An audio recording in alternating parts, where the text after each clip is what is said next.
À la une de l'actualité ce soir, l'UEMOA a 22 ans et un anniversaire qui s'est fête dans la capitale burkinabé sous le signe du bilan dans de nombreux domaines. Au rapport, l'institution sous-régionale se porte bien. Elle a même décidé de mettre l'accent sur la production énergétique, le développement de la voie ferroviaire, l'agriculture et l'accès à l'eau potable. Dans ce journal, vous entendrez le président de la commission de l'UEMOA, Cheikh Adibou Soumaré. Et puis, à Waïguia, dans le nord, les étudiants de l'école de médecine du centre polytechnique universitaire ont pris en otage ce matin les responsables de leur école. Ils exigent la délibération de la session de rattrapage et l'ouverture de leur inscription pour la nouvelle année 2015-2016. Comment en est-on arrivé là? Toutes les voies de recours ont-elles été suffisamment épuisées? Élément de réponse dans ce journal. Mesdames, Messieurs, bonsoir. Ravi de vous retrouver.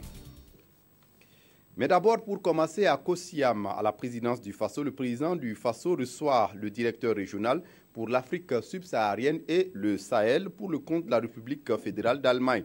Les questions sécuritaires ont surtout dominé les échanges entre les deux personnalités et il a aussi été question de développement. On fait le point avec Nyarkiteda. Le tête-à-tête annonce de bonnes nouvelles pour le Burkina. L'Allemagne s'engage à œuvrer aux côtés du Burkina Faso pour faire face à la menace terroriste qui gagne du terrain avec plusieurs attaques frontalières déjà enregistrées. C'est la quintessence de l'entretien entre le président du Faso et le directeur régional pour l'Afrique subsaharienne et le Sahel au compte de l'Allemagne. Comme vous le bien savez, l'Allemagne est engagée à côté des voisins, à côté du Mali, avec une participation très élevée près de la MINUSMA, mais aussi à Niger. Et à mon avis, il faut bien élaborer et voir qu'est-ce qu'on peut faire pour la coopération sécuritaire avec le pays comme le Burkina Faso, qui est un pays ami, un pays partenaire. Dans ce partenariat dynamique, l'Allemagne va consolider davantage l'aide au développement au profit du Burkina pour répondre aux défis économiques et politiques. Les dernières 10 années, l'Allemagne a soutenu le Burkina avec un montant de 285 milliards de francs CFA. Donc on était là depuis très long terme et l'Allemagne sera aussi à côté du Burkina en faisant face aux défis économiques, sociaux et politiques. L'hôte du président du Faso a aussi félicité le Burkina pour la bonne tenue des élections présidentielles et législatives, marquant ainsi le retour à une vie constitutionnelle normale. Et puis toujours chez le président du Faso, les parents des victimes de l'insurrection des 30 et 31 octobre 2014 sont allés comprendre le sort réservé au traitement de leurs dossiers, notamment en ce qui concerne la justice et les indemnisations. Au président du Faso, ils ont confié leur souhait d'un règlement diligent de leur dossier. Et c'est ce qu'ils ont confié également à Zalissa Sanfo à leur sortie d'audience. Les familles des martyrs des 30 et 31 octobre 2014 et celles du coup d'État manqué du 16 septembre ont mal dans leur peau et dans leur chair. Ils se sentent abandonnés, délaissés et incompris. Au président du Faso, ils sont venus le dire et traduire aussi leur état d'âme. Après une heure d'entretien, ils se disent comblés. Ils ont trouvé une oreille attentive et des réponses concrètes à leurs préoccupations. Désormais, toutes les questions les concernant seront directement traitées à la présidence, et pas seulement. La première des doléances que nous lui avons exprimées, c'est la justice pour les martyrs. La deuxième chose sur laquelle effectivement nous sommes appesantis, c'est les mesures sociales qui ont été prises pour les différentes familles des martyrs. Aujourd'hui, au titre de ces mesures, il n'y a seulement que la somme de 750 000 francs qui avait été promis pour les différents martyrs dont les familles qui n'avaient pas d'enfants. Et cette mesure a été mise en œuvre. Pour le reste des mesures, nous sommes toujours en attente. Son Excellence nous a promis que l'ensemble de ces mesures seront effectivement mises en application. À la suite des parents des victimes, le président a parlé affaires avec la délégation de la société minière West African Resources. Ils ont discuté des perspectives du développement de la société, mais aussi d'investissement social pour un partenariat gagnant-gagnant. Et avant de poursuivre, le président du Faso se rend demain 14 juin à Bruxelles, en Belgique, pour prendre part aux Journées européennes du développement. Roch Marc-Christian Caboret aura des entretiens avec des personnalités belges et européennes, mais également aura à présider des panels au cours de ces journées. Je vous le disais en titre, l'UEMOA a 22 ans et un anniversaire qui s'est fait à Ouagadougou où siège l'institution sous-régionale. C'est surtout le bilan des 22 ans qui a été mis en exergue par le président de l'Union, Cheikh Hadjibou Soumaré. Et pour lui, l'UEMOA se porte bien, surtout qu'elle a décidé de mettre l'accent sur la production énergétique, le développement de la voie ferroviaire, l'agriculture et l'accès à l'eau potable. L'UEMOA a bénéficié de financement de la Banque islamique de développement pour la réalisation de ces projets. On essaie de comprendre davantage avec Moussa Ouedraogo et Amadine Lalsaga. Le Sénégalais Cheikh Hadjibou Soumaré a été maintenu à son poste de président de la commission de l'UEMOA le 5 juin dernier à Dakar lors du sommet des chefs d'État et de gouvernement de l'Union. Le président de la commission se félicite des résultats engrangés depuis 22 ans, mais il compte sur les nombreux chantiers en cours pour que l'intégration soit une réalité. Nous essayons de travailler à faire en sorte que les jeunes et les femmes de notre union puissent se sentir partout où ils sont, comme chez eux. Et c'est notre combat à nous. Et pour l'épanouissement des populations des 8 pays membres, l'Union met l'accent sur la production énergétique sous-régionale. Nous sommes en train de travailler sur les pôles de production énergétique pour soulager un peu les politiques nationales. Même si, par le principe de la subsidiarité, nous devons aller vers des politiques nationales, mais il y a des politiques qui ne peuvent pas être des politiques de subsidiarité, telles que l'énergie. Le développement de l'agriculture et l'amélioration de l'accès à l'eau potable sont aussi prioritaires pour l'institution. Nous avions un programme important de 8000 forages que nous avions prévus dans les différents pays. À un certain moment, nous avions fait près de 300 forages par pays. Un des partenaires les plus importants qui nous a soutenus d'ailleurs dans ce programme, c'est la Banque islamique de développement. Indépendamment de ce que nous avons mis sur ressources propres, de près de 45 milliards déjà sur le premier projet, la Banque islamique de développement a mis à notre disposition 100 millions de dollars, à peu près 50 milliards. L'Union économique et monétaire ouest-africaine souhaite également développer la voie ferroviaire pour faciliter les échanges commerciaux et booster l'économie.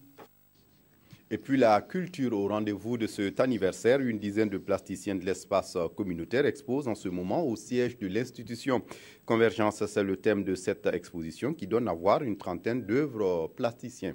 Moussa Ouedraogo et Amadine Lalsaga.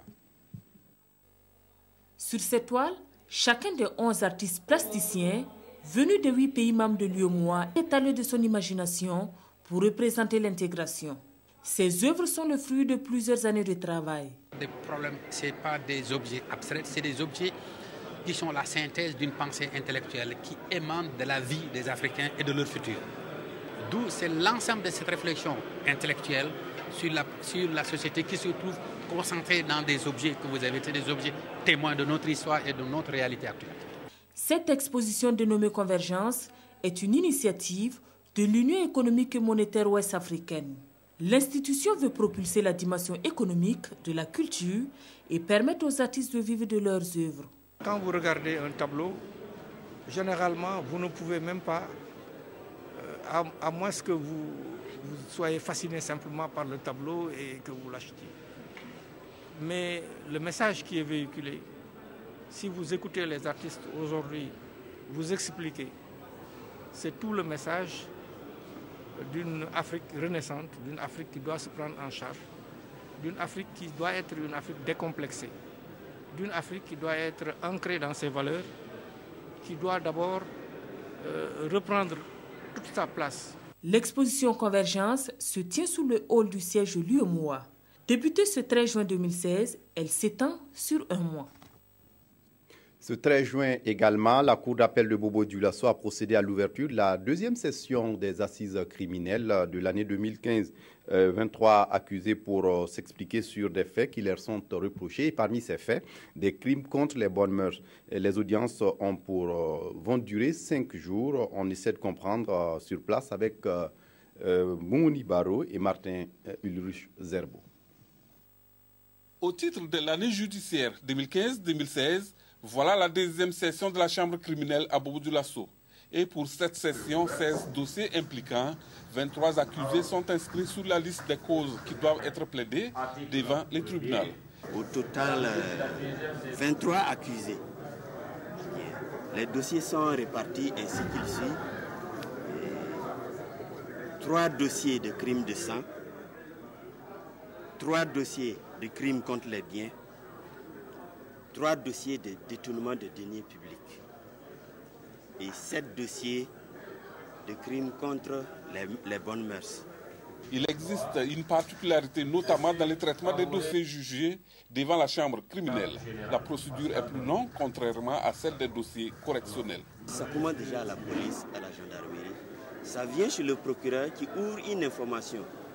Et le juge d'instruction instruit le dossier.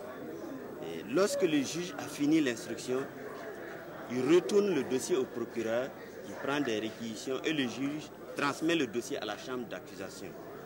La chambre d'accusation fait une autre instruction, l'instruction du second degré. Et c'est après ça que la chambre d'accusation renvoie le dossier à la chambre criminelle pour être jugé.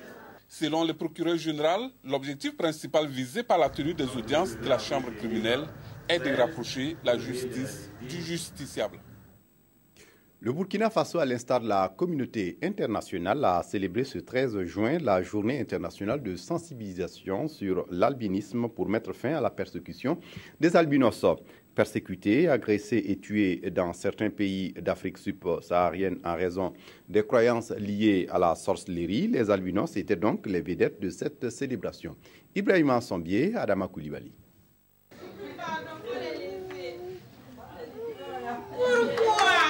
Deuxième journée internationale de sensibilisation à l'albinisme, mais la première célébrée au Burkina. Ce 13 juin est une interpellation de l'opinion sur les conditions que vivent les personnes atteintes d'albinisme à travers le monde.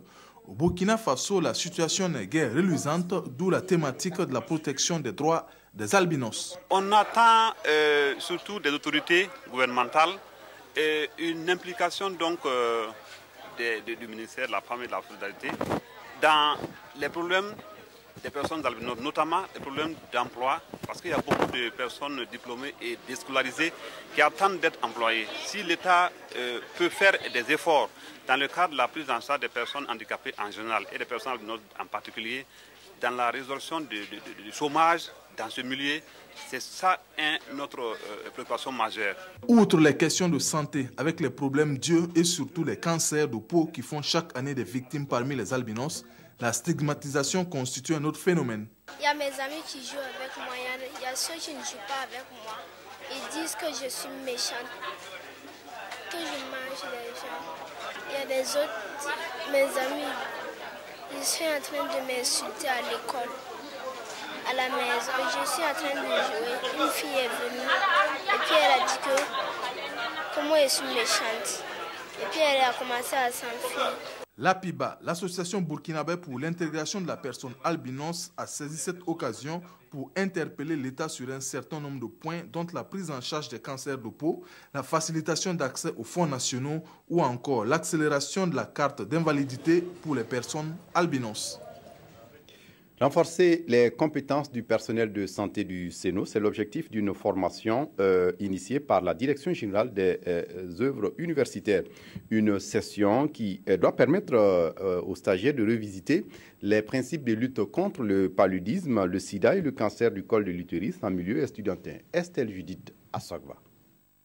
Les agents de santé du Centre national des œuvres universitaires se forment pour désormais mieux prendre en charge certaines pathologies et prévenir des infections en milieu universitaire. Une formation axée sur le paludisme, le VIH-Sida et le cancer du col de l'utérus de la femme. Pour assurer sa mission d'améliorer les conditions de vie des étudiants dans les campus universitaires, le CENO verra bientôt son plateau technique renforcé. Il est envisagé que des ambulances soient acquises et également du matériel pour faciliter les activités de sensibilisation, mais aussi du matériel de laboratoire. Donc nous espérons que progressivement l'ensemble du dispositif pourra se mettre en place pour qu'au niveau du CENO, nous soyons à même de répondre avec la plus grande diligence aux préoccupations de santé des étudiants. La même formation est prévue à Koudougou et à Bobo-Dioulasso et que donc le personnel de santé du Sénou sera armé pour répondre, disons, aux problèmes de santé les plus courants que rencontrent les étudiants. La direction des projets cités universitaires apporte son appui financier dans la réalisation de cette activité du Sénou. Une activité qui va permettre d'améliorer les prestations de cette structure au profit de la jeunesse estudiantine.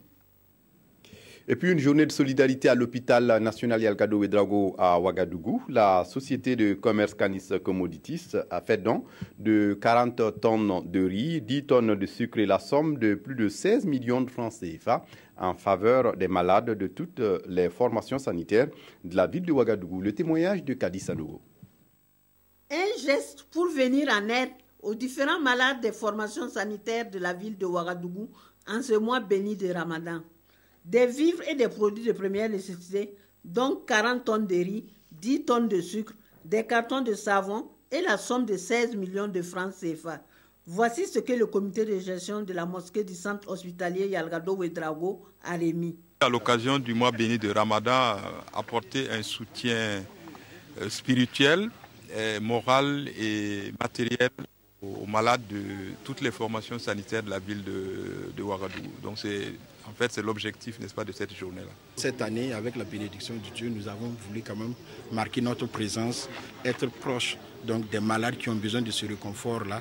Et le PDG Kanazo Inoussa, il n'est pas sa première action, c'est quelqu'un qui a l'habitude de le faire. Ce geste a été bien apprécié par le premier responsable du centre hospitalier universitaire Yalgado Ouedraogo. Vous savez que l'hôpital Yalgado, de par sa taille, nous avons beaucoup de patients ici qui sont dans le besoin, tant en ce qui concerne leur entretien quotidien que pour honorer certains frais d'examen, des médicaments, etc. Une contribution qui va aider à la coupure du carême et à la prise en charge des malades hospitalisés.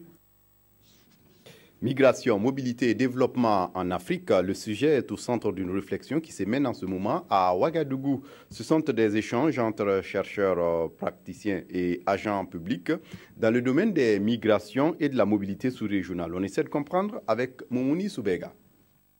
La migration et les mobilités humaines en Afrique sont des pratiques de plus en plus courantes avec leur cortège de conséquences. Elles ont pour nom insécurité et succession de drames des migrants africains en Méditerranée. C'est une situation qui interpelle les chercheurs et c'est ce qui justifie la présente rencontre de Ouagadougou. Nous sommes très heureux d'accueillir donc cet atelier qui va réunir des chercheurs dans le domaine des migrations, des économistes, des sociologues, etc., qui vont se plancher, qui vont réfléchir et apporter des solutions aux questions de migration, de mobilité et de développement en rapport avec la nouvelle donne mondiale aujourd'hui. À travers ces échanges, le programme Mich des Fruits mis en place par l'ASDEL, le laboratoire d'études et de recherche sur les dynamiques sociales et le développement local, veut établir un lien entre migration, mobilité et développement. Les chercheurs peuvent synthétiser les données qui existent, synthétiser les connaissances qui existent, non pas pour arrêter les migrations, ce qui est complètement impossible et utopique, mais pour pouvoir donc les organiser et les mettre au service donc du développement national, sous-régional et finalement du développement universel. L'ISSP, l'ACAD Ouagadougou, le programme Mich des Fruits et leurs partenaires suisses ont rendu possible ce cadre d'échange. À terme, il est question pour ces chercheurs de faire des propositions au gouvernement afin que les questions de migration et de mobilité humaine soient mieux gérées en Afrique. Le mouvement citoyen pour la paix universelle s'engage dans la promotion des valeurs comme le respect de l'autre, le patriotisme et le civisme. À travers un séminaire, le mouvement citoyen pour la paix universelle veut sensibiliser surtout les jeunes. Oumou Sissé. L'incivisme va grandissant dans le pays des hommes intègres. Pour contribuer à son éradication, le mouvement citoyen pour la paix universelle sensibilise les jeunes à travers un séminaire. Comme menu, ces jeunes ont un droit à des communications sur le civisme, le patriotisme, la sécurité routière et le respect de l'autre. C'est un événement qui est d'actualité, le civisme. Ça ne va pas. C'est la cause qui nous réunit ici aujourd'hui. Sensibiliser nos jeunes. Qu'est-ce qu'on va faire? On va les frapper, on ne va pas les frapper. On ne peut que les sensibiliser à travers ces événements. On pourra les impacter, les sensibiliser jusqu'à ce qu'ils comprennent que la vie, c'est parce qu'on vit aujourd'hui ils doivent suivre les conseils, les pas de nos anciens et voir comment se comporter pour que le Burkina prospère demain. Selon les communicateurs, il est de la responsabilité des parents d'inculquer les bonnes valeurs à leurs enfants. L'incivisme se pose comme un frein au développement économique et social du pays. À ce séminaire, les participants ont eu droit également à l'avant-première du film documentaire Zoom sur l'incivisme au Burkina Faso. Un film qui retrace les causes de cette situation et propose des solutions. Je vous le disais en titre, les étudiants de l'école de médecine du centre polytechnique universitaire de Waiguia dans le nord du Burkina ont pris en otage ce 13 juin les responsables de leur école. Les manifestants exigent la délibération des résultats de la session de rattrapage de l'année académique 2014-2015 et l'ouverture des inscriptions pour l'année académique 2015-2016. Les étudiants affirment en être arrivés là après de multiples démarches infructueuses. Herman Toé sur place à Waiguia. Les midis à la direction régionale des enseignements secondaires du Nord. Portail fermé et gardé à l'intérieur du bâtiment. Des étudiants face à leurs chargés de mission et quelques membres de l'administration. Séance tenante, ces derniers sont obligés de répondre aux soucis des étudiants liés à un retard accusé dans l'exécution du programme académique. Depuis la 4e année, le cours d'urgence médicale, de réanimation chirurgicale et médicale, le cours n'a pas été fait depuis la 4e année. Et pourtant, je suis allé en 6e année. Les 2e années n'ont pas fait de sémio médical. Les 3e années n'ont pas fait de sémio médical ni de sémio chirurgical. Les cours de biophysique n'ont pas été faits depuis 2 années. Les cours de neuroanatomie n'ont pas été faits. De quel genre de médecins vous voulez former? Des interrogations bien fondées selon le premier responsable de l'établissement qui ne demande que plus de compréhension et de patience. C'est vrai qu'ils ont raison. Si j'étais à leur place, je ne sais pas si je ne ferais pas autant. Le retard qui est accusé là, c'est à partir de la 3e année. 3e année, 4e année et 5e année. Il faut dire que c'est dû, pour ma part, principalement à quoi? Mais à la surcharge en réalité que nous constatons au niveau des enseignants. Nos collègues de Ouaga qui viennent ici pour assurer les enseignements, et ceux qui assurent les enseignements à Ouaga, ceux qui assurent les enseignements en partie à Bobo, donc ceux qui aident l'USTA. Toutefois, ces étudiants estiment que l'État doit les rapatrier à l'université Joseph Kizerbo, à défaut de trouver des solutions concrètes à leurs problèmes. Et puis, dans un reportage diffusé sur nos antennes à propos des grèves liées au boycott du BEPC session 2016, un intervenant affirmait que le SNES, le syndicat national des enseignants du secondaire, la section des Dougou, faisait partie des grévistes. Dans l'intervention qui va suivre, le représentant du SNES à Dédougou demande toute participation de son organisation au boycott. On suit Abdoulaye Compaoré. Par rapport aux corrections de boycott, de correction du BPC, ce sont de 2016, nous avons reçu un message de notre bureau national qui nous informait que le mouvement engagé à cet effet ne concernait pas le SNES.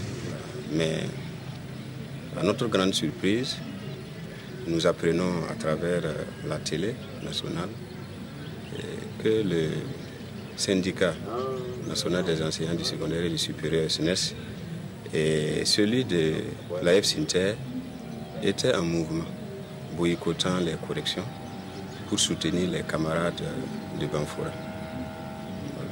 Nous tenons à travers votre micro à rassurer nos militants que l'information que nous avons donnée, relayée, l'information du bureau national que nous avons relayée, n'a pas changé en termes de contenu. Pour les rassurer également que le SNES, le syndicat national des enseignants du secondaire et du supérieur, n'est pas engagé dans ce mouvement. Pourtant, le secrétaire à l'information de la FSINTER confirme la présence des 2 éléments du SNES. Bon, on ne peut pas empêcher quelqu'un d'agir librement. S'il a trouvé, si certains collègues soutiennent le mouvement, nous désengageons. Mais au niveau du SNES, nous avons été clairs que le mouvement ne nous concernait pas. Et nos militants dévoués et engagés ont suivi vraiment le mot d'ordre. Et puis le lycée Ouezin Koulibaly de Bobo Dioulasso et l'université Ouaga 2, vainqueurs du concours d'art oratoire Tébatteur. Créé en 2013, T-Batteur est un concours d'éloquence et de débat qui oppose des étudiants et des élèves. Abdourahmane Zongo. Studio de la radio mère, Radio Burkina, et le verdict de la finale des élèves fait office du sacre du lycée Ouézin Coulibaly au détriment du lycée Nelson Mandela. Les 4 finalistes, divisés en couples de participants, ont débattu sur le thème dont voici la substance. La politique de la chaise vide en Afrique, opportunité ou menace pour la démocratie.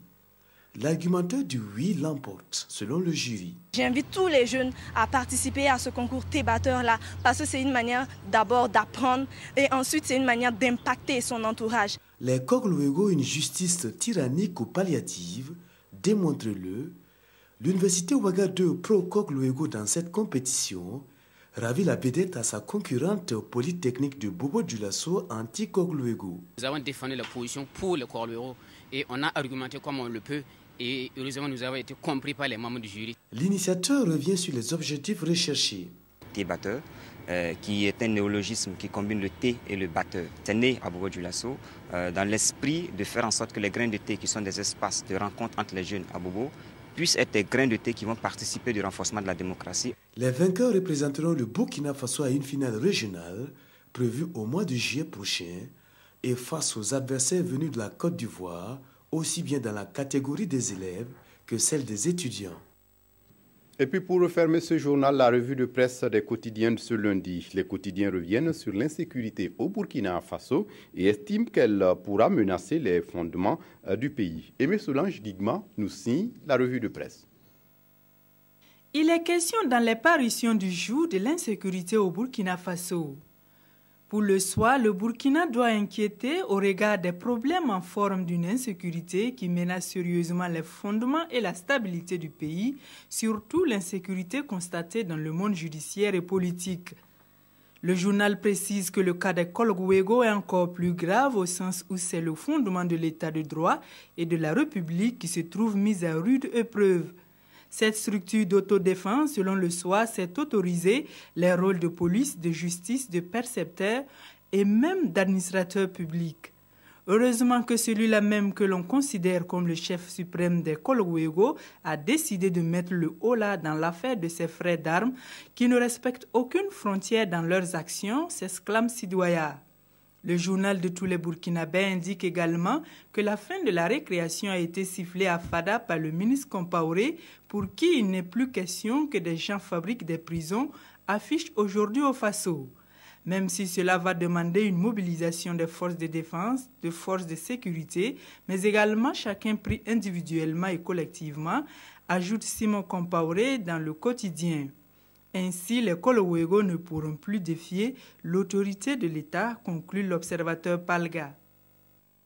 C'est tout pour cette édition unique de l'actualité sur la RTB ce soir. Merci de votre attention. Très bonne suite de programmes sur la RTB. Au revoir.